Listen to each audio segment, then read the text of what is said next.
that resistance that we feel when we're set on something new is the clashing of and the overlapping of the old and the new. We have old thought structures and thought patterns.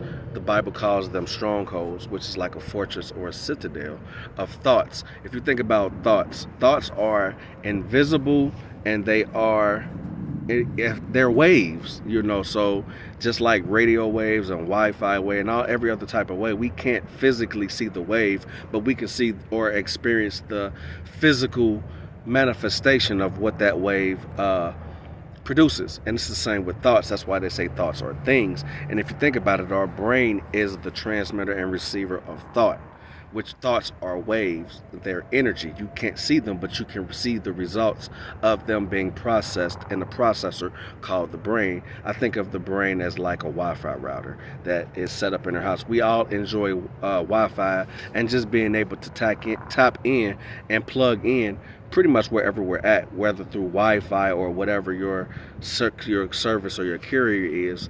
We take for granted that we can just experience the physical manifestation of something without exactly seeing the source of where it comes from.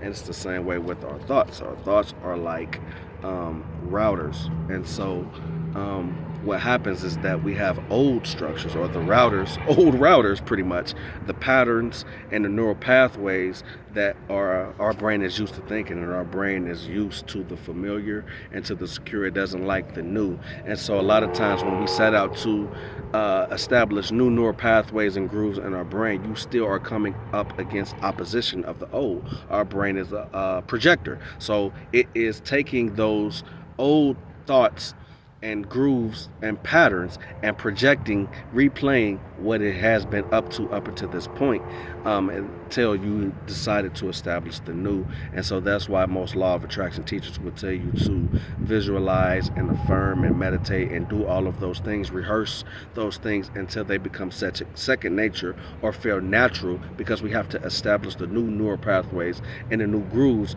in opposition of the old. And so instead of trying to go force versus force, you can acknowledge the reality of the old without submitting to the authority of the old. So you can recognize that things have been this way up until this point and even right now, but it's at that point that you diverge and you come from under the authority of it, and you continue to affirm in the face of the old the new reality that it is that you want to experience. And then over time, we don't determine the time. We will see if we continue to persevere and stand strong.